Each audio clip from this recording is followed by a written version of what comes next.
Hello and welcome to the second tutorial in this Google Capture the Flag Beginner Quest series. This time we're moving on to the OCR is cool challenge. Let's go. Inside the archive there's a single file called OCRiscool.png. OCR stands for Optical Character Recognition, which is a hint for how we should solve the challenge. The screenshot looks like it's of an encrypted email, so first we need to extract the text from the picture using OCR so we can actually work with it. I did this using a website called ocr.space, and I'll leave a link in the description below. After reviewing the extracted text, there should be a pattern that sticks out. This bit right here looks a lot like the flag we had from the first challenge, except this one is gibberish.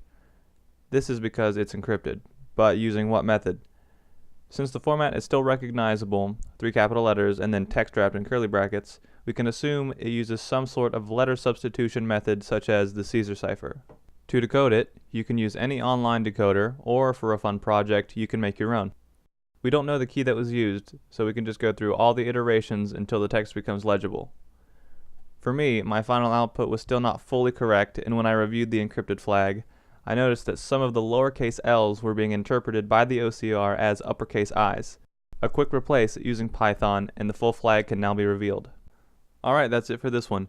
Be sure to check out my other videos for the Google CTF if you need them. And thanks for watching.